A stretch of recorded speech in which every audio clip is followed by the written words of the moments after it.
Assalamualaikum warahmatullahi wabarakatuh.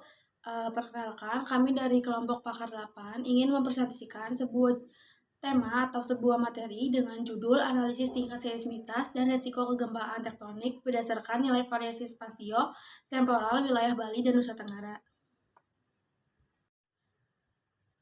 Sebelum dimulai, saya akan memperkenalkan nama anggota kelompok kami, yaitu yang pertama ada Nasila Najah, yang kedua ada Siva Ilfik Hasanah, yang ketiga ada Nandira Naina Solehah, yang keempat ada Wisnu Yaga Pradana, dan yang kelima ada Nabila Fitria Maharani.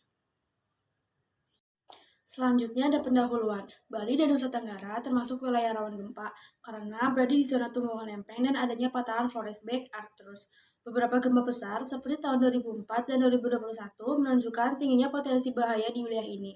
Karena gempa sudah diprediksi, diperlukan analisis tingkat seismitas untuk memahami potensi risiko kegempaan dan mendukung upaya mitigasi.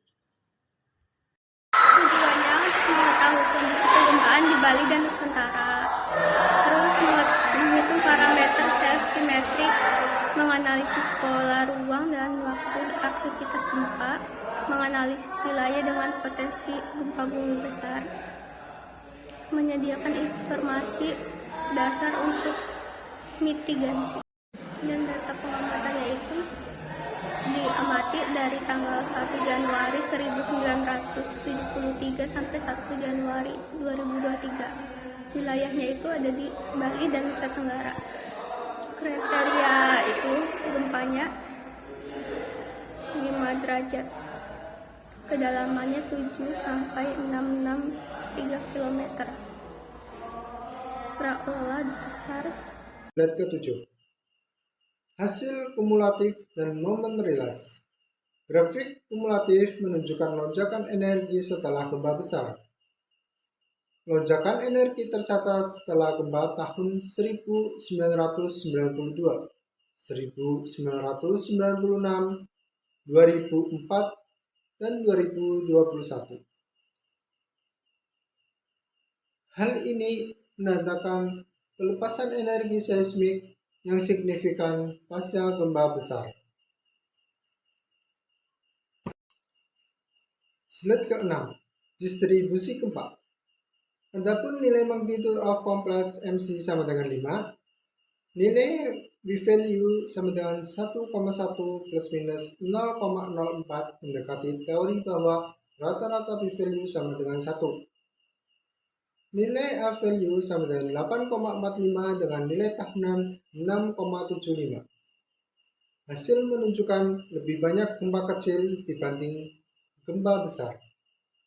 Oke, next. Bisa lanjut ke slide ke-7. Selanjutnya adalah hasil kumulatif dan momen rilis.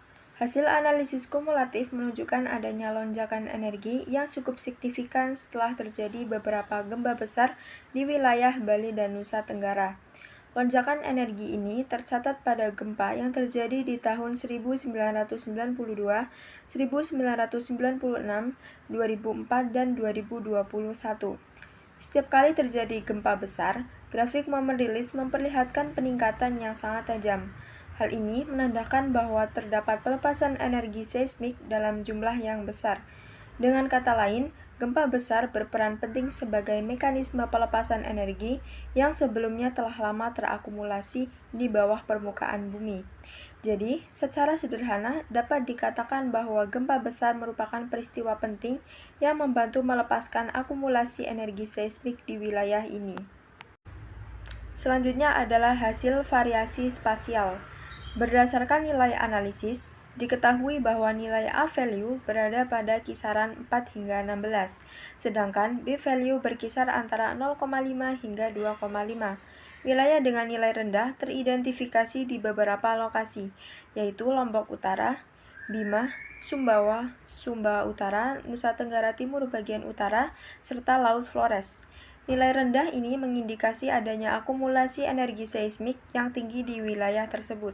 Artinya, daerah-daerah ini memiliki potensi yang lebih besar untuk mengalami gempa besar di masa yang akan datang.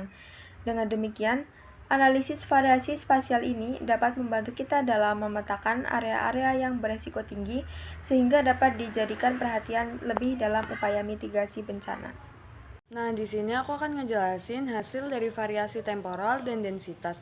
Nilai B value cenderung menurun sebelum gempa besar, misalnya pada tahun 1992, 1996, dan 2004. Penurunan ini menunjukkan adanya akumulasi stres sebelum dilepaskan sebagai gempa. Densitas gempa berkisar minus 2,9 hingga minus 2,2 ekuivalen per kilometer kuadrat, dengan wilayah padat di Laut Flores, utara timur, dan barat Sumba. Densitas tinggi berkaitan dengan tingkat seismisitas yang tinggi. Nah, yang terakhir yaitu kesimpulan. Hasil penelitian menunjukkan bahwa wilayah Bali dan Nusa Tenggara memiliki nilai MC sebesar 5, B value 1,1, dan A value 8,45. Wilayah dengan nilai rendah seperti Lombok Utara, Bima, Sumbawa, Sumba Utara, NTT Utara, dan Laut Flores berpotensi mengalami gempa besar karena adanya akumulasi energi seismik yang tinggi. Nah, temuan ini menegaskan pentingnya analisis seismisitas untuk mendukung upaya mitigasi bencana gempa di kawasan tersebut. Sekian dari kelompok kami, kurang lebihnya mohon maaf. Wassalamualaikum warahmatullahi wabarakatuh.